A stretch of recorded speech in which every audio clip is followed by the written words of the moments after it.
إن الحمد لله نحمده ونستعينه ونستهديه ونعوذ بالله من شرور أنفسنا ومن سيئات أعمالنا.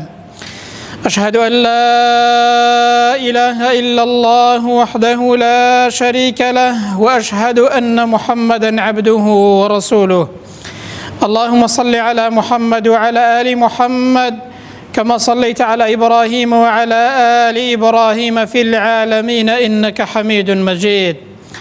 أيها الناس، أوصيكم ونفسي أولا بتقوى الله وطاعته وكثرة مخافته ولزوم أوامره واجتناب عما نهى عنه الله. قال تعالى في كتابه العزيز: يا أيها الذين آمنوا اتقوا الله حق تقاته ولا تموتن إلا وأنتم مسلمون. أما بعد، فإن أصدق الحديث كتاب الله، وخير الهدي هدي محمد صلى الله عليه وسلم، وشر الأمور محدثاتها، وكل محدثة بدعة، وكل بدعة ضلالة، وكل ضلالة في النار. أما بعد، إيمان داران، سلام ورحمة ومهرباني خواهي پروردگار لروجك آوا پیروز و لشوينك آوا پیروز برجه بسر همولايك من دام. خواهي پروردگار برحم و بزي خوي بمان گاره لبند راستقينكاني خوي. یەکێک لە سیفەتەکانی ئینسانی ئیماندار کە خوای پەروەردگار لە قورئاندا باسی کردووە و پێغەمبەر صلی الله عليه وسلم لە چەندین فەرمایشتی خۆیان باسی کردووە، بریتیە لە بەخشین لە پێناوی خوای پەروەردگاردا. یەکێک لەو شتانەی کە لە دنیا و قیامەت سوودی بۆ ئینسان هەیە، بریتیە لە بەخشین. یەکێک لەو شتانەی کە کۆمەڵگا بەیەکەوە دەبەستێتەوە، خۆشەویستی زیاد دەکات. یەکێک لەو شتانەی کە خۆشەویستی لە نێوان مسلمانان بەگشتی زیاد دەکات، بریتیە لە بەخشین. بۆیە بە کورتی دەڵێن سوودەکانی بەخشین لە دنیا و قیامەت. لە دنیادا زۆر سوودی هەیە، 5 سوود بە کورتی باز دەکەین. یەکەم لە سوودەکانی بەخشین لە دنیادا بریتیە لە لابردنی بەڵا و موسیبەت، دەفعی بەڵا. لەکۆنەوە لە ناو ئێمەدا گوتویانە ئەگەر بەڵا و موسیبەتێک هات، خێرێک بکەن بۆ ئەوەی خوای پەروەردگار ئەو بەڵا و موسیبەت و دەرد و ناخۆشیەمان لەسەر لابدات. ئیبن القەیم فەرموویەتی بەخشین لە پێناوی خوای پەروەردگاردا کاریگەریەکی زۆر سەرسوڕهێنەری هەیە لە دەفعی بەڵا، لە لابردنی ناخۆشی و ناڕەحەتی. حتا ئینسانێکی گوناهبار و تاوانباریش کاتێک خێر دەکات لە دنیادا سوودی پێدەگات. حتا دەڵێ ئینسانی کافریش ئەگەر خێرکات، خوای پەروەردگار بۆ قیامەت پاداشتی ناداتەوە، بەڵام بۆ دنیا جاری وهەیە زۆر سوودی دەست دەکەوێت لەوەی کە ماڵەکەی بەرەکەتدار دەکات، لەوەی کە ماڵ و منداڵی پێدەدات، لەوەی کە ماڵی زیاتری پێدەدات، لەوە کە جاری وهەیە دەفعی بەڵا و موسیبەت لەسەر ئەو کەسەیە دەکات. حتا بۆ ئینسانی گوناهبار و تاوانبار، بۆ ئینسانی بێباوەڕیش خێرکردن لە دنیادا کاریگەریەکی زۆر سەرسوڕهێنەری هەیە بۆ دەفعی بەڵا و موسیبەت. دووەم لە سوودەکانی بەخشین لە دنیادا ئەوەیە ماڵ بەرەکەتدار دەکات. ئەو ماڵ و سامانە کە ئینسان هەیەتی بەهۆی بەخشینەوە خوای پەروەردگار زیادی دەکات و بەرەکەتداری دەکات. جاری وهەیە ئینسان ماڵێکی کەمی هەیە، بەڵام چونکە بەرەکەتی تێدایە بە زۆر حیسابە، وەکو ئەوە وایە کە ماڵێکی زۆری هەبێت، بەڵام نەتان بینی و ئیوا هەیە ماڵێکی زۆری هەیە، بەڵام چونکە بەرەکەتی تێدا نییە. زۆر کەس دەڵێ مامۆستا بەخوا ماڵ و سامانم زۆرە، داهاتم زۆرە، بەڵام ناگەمەوە سەری مانگ، نازانم چۆن دەبڕێ بەرەکەتی تێدا نییە. خوای پەروەردگار لە فەرمایشتی قودسیە پێمان دەفەرمێت: ئەنفق یا ئیبنە ئادەم ئونفق عەلەیکە. ئەی ئینسان ببەخشە لە پێناوی خوای پەروەردگاردا، خوای پەروەردگار پێت دەبەخشێت، واتە ماڵ و سامانەکەت زیاد دەکا وەختێک کە دەبەخشیت. پێغەمبەر صلی الله عليه وسلم لە فەرمایشتێکی تردا دەفەرمێت هەموو ڕۆژێ 2 فریشتە لە بەیانیدا دوعا دەکەن. یەکێ لەو دوعایانەیە ئەوەیە کە فریشتەیەک دەڵێت: اللهم ئەعطی منفقا خەلەفا. ئەی خوای پەروەردگار، ئەو کەسەی کە دەبەخشێت لە پێناوی تۆدا، یا ڕەبی خوای پەروەردگار بۆی پڕکەیەوە. ئەوەی کە دەبەخشێت بۆی بخەیەوە شوێنی بۆی پڕکەیەوە چاکتر، پاداشتی بدەیەوە و ماڵ و سەروەت و سامانەکەی زیاد کات. فریشتە دوعات بۆ دەکات دوعای فریشتەش لە لای خوای پەروەردگار قبوڵە ئاوا یەکێکە لە سوودەکانی بەخشین ماڵەکەت بەرەکەتدار دەبێت و خوای پەروەردگار بۆت زیاد دەکات. سێم لە سوودەکانی بەخشین لە دنیادا ئەوەیە کە ئەو ماڵ و سامانە کە ئینسان هەیەی پاک دەبێتەوە بەهۆی سەدەقە و بەخشین.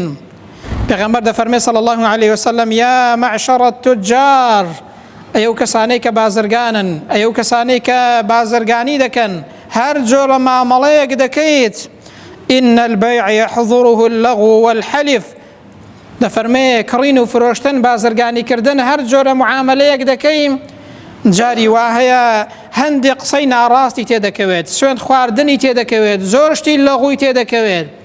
پێغەمبەر دەفەرمێ صلی الله عليه وسلم فشوبوه بالصدقة صدقەی لەگەڵ تێکەڵکەن واتە صدقەی لێ بکەن لێی ببەخشن لەو ماڵ و سامانە لەو بازرگانیە کە دەیکەن بەهۆی ئەو سەدەقەوە ماڵ و سەروەت و سامانەکەت پاک دەبێتەوە و خوای پەروەردگار پاکی دەکاتەوە. چوارەم لە سوودەکانی بەخشین لە دنیادا دڵ و دەرونی ئینسان ئاسوودە دەکات.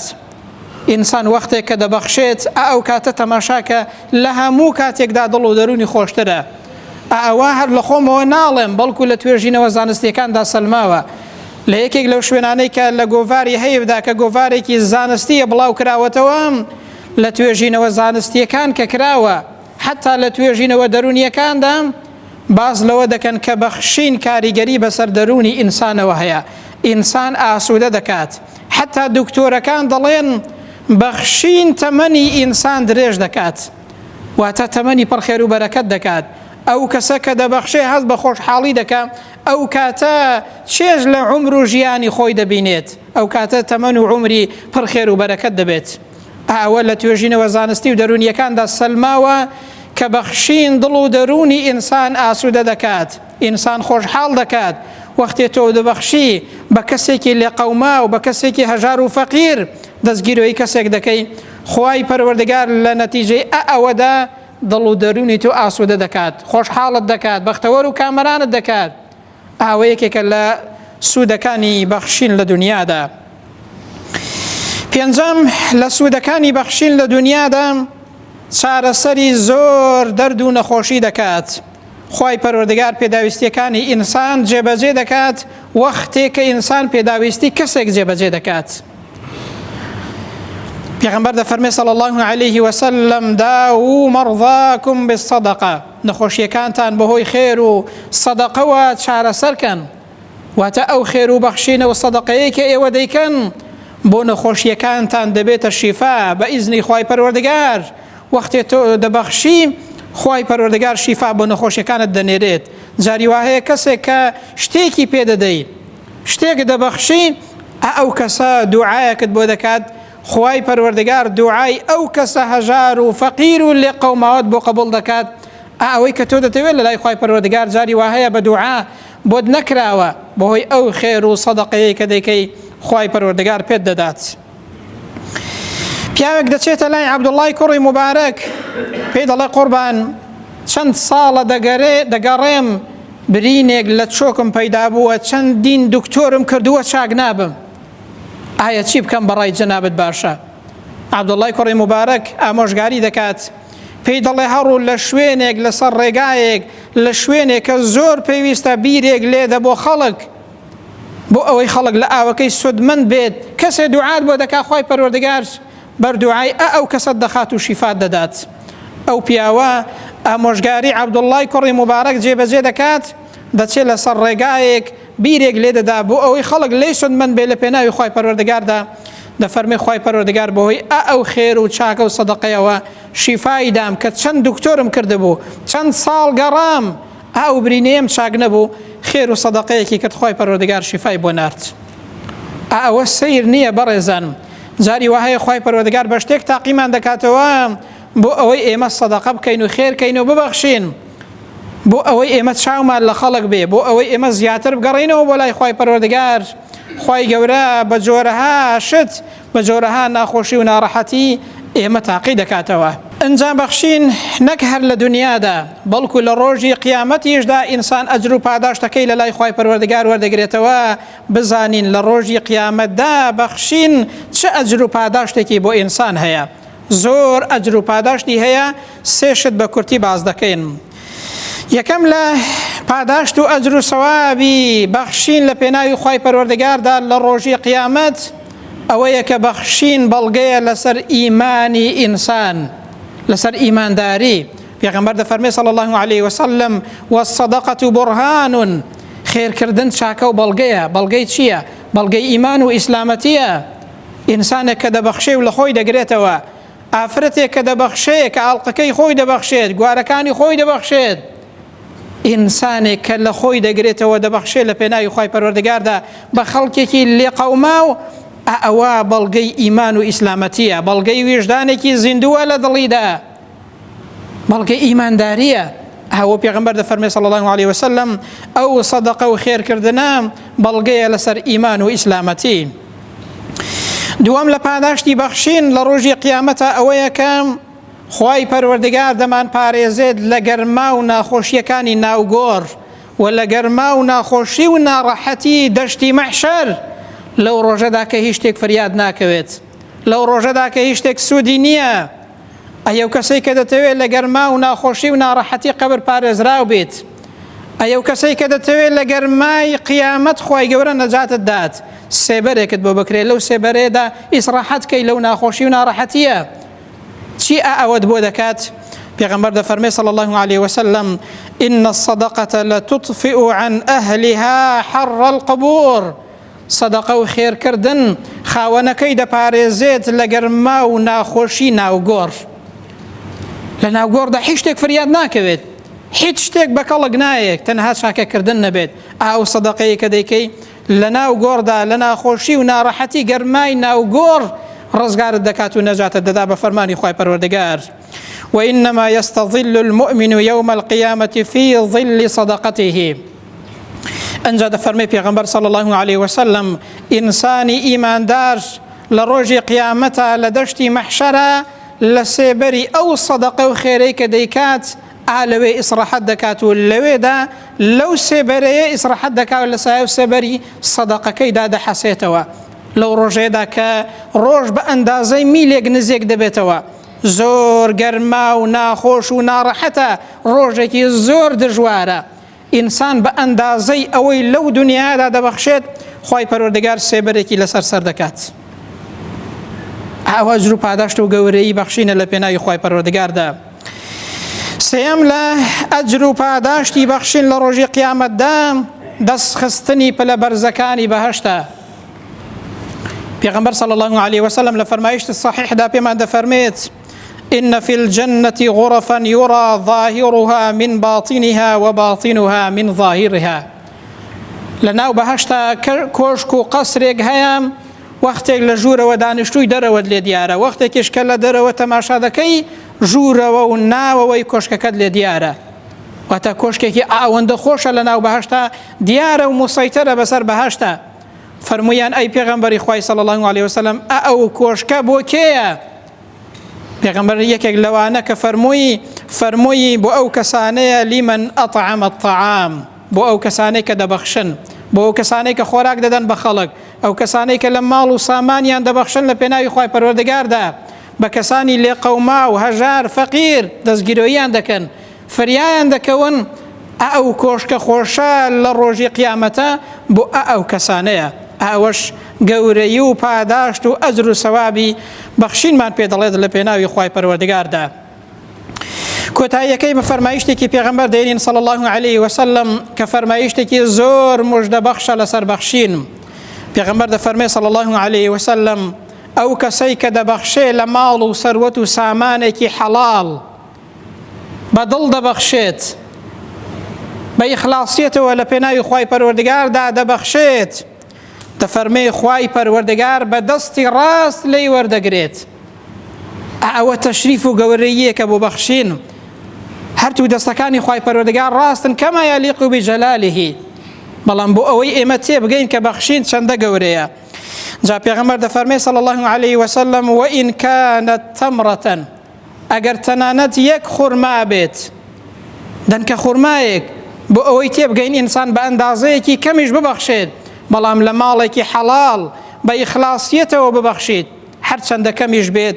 پێغەمبەر دەفەرمێ صلی الله علیه وسلم خوای پەروەردگار لە لای خۆی ئەجر و پاداشتی ئەو بەخشینەی ئەو کەسەیە زیاد دەکات حتى تكون أعظم من الجبل هەتا وەکو خێر و پاداشت و ئەجری ئەو بەخشینەی ئەو کەسەکە کەم دەبەخشێت کەمی هەیە بۆیە کەم دەبەخشێت بەڵام خوای پەروەردگار لە تەرازوودا لە ڕۆژی قیامەتە ئەجر و پاداشتی ئەو کەسە ئەوەندە زیاد دەکات بەقەت کێوێک زیاتر گەورەی دەکات لە لای خۆی.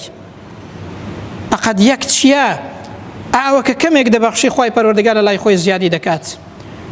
جاری وهەیە ئینسانێک شتێکی کەم دەبەخشێت 1000 دینار دەبەخشێت 5000 دەبەخشێت پێی کەمە بەڵام لە ماڵێکی حەڵاڵە بە ئیخلاسیەت و بە دڵەوە دەیبەخشێت لە پێناوی خوای پەروەردگاردا بە ئیخلاسیەتەوە دەیبەخشێ خوای پەروەردگار بە چەند قاد لێی وەردەگرێ و ئەجر و پاداشتی دەداتەوە لە لای خۆی پاداشتەکەی زیاد دەکات. ئەو فەرمایشتەش گەورەی بەخشینمان پێ دەڵێت ئەجر و پاداشتی گەورەی بەخشینمان پێ دەڵێتەوە بۆ ئەوەی ئێمە بزانین کە ئینسان کە لە ماڵێکی حەڵاڵ ببەخشێت بە ئیخلاسیەتەوە ببەخشێت هەرچەندە کەمیش بێت بەڵام خوای پەروەردگار بە زۆر لێی وەردەگرێت. دوعا دەکەین و دەپاڕینەوە یا ڕەبی خوای پەروەردگار هیدایەتمان دەی لەسەر چاکە یا ڕەبی خوای گەورە لەسەر چاکە بمانژێنی یا ڕەبی خوای پەروەردگار لەسەر چاکە بمانمرێنی یا ڕەبی خوای پەروەردگار وامان لێ بکەی ئەگەر ماڵ و سەروەت و سامانێکت پێداین دڵمان سەخی بێ و بتوانین لە پێناوی تۆدا ببەخشین یا ڕەبی خوای پەروەردگار ئەوەی کە ماڵی هەیە ماڵەکەی بەرەکەتدار کەی ئەوەی کە ماڵی نییە یا ڕەبی خوای پەروەردگار ماڵ و سەروەت و سامانی حەڵاڵی پێ بدەی یا ڕەبی خوای پەروەردگار لە ناخۆشی و ناڕەحەتی دنیا و قیامەت پارێزراومان کەی یا ڕەبی خوای گەورە لە سزای ناوگۆڕ پارێزراومان کەی یا ڕەبی خوای پەروەردگار لە ناخۆشی و ناڕەحەتیەکانی دەشتی مەحشەر پارێزرامان کەی یا ڕەبی خوای پەروەردگار بە ئیمانەوە بمانژێنی یا ڕەبی خوایە بە ئیمانەوە بمانمرێنی یا ڕەبی خوای پەروەردگار لەسەر کەلیمەی تەوحید بمانژێنی بمانمرێنی یا ڕەبی خوای پەروەردگار لەسەر ئەو کەلیمەیە دامەزراومان کەی یا ڕەبی خوای پەروەردگار ئاکار و ڕەوشتمان جوان کەی یا ڕەبی خوای پەروەردگار هەرچی کە نەخۆشی و ناڕەحەتی و نەخۆشی و ناڕەحەتی هەیە یا ڕەبی خوای پەروەردگار لەسەری لا بدەی یا ڕەبی خوایە شیفای نەخۆشیەکانمان بدەی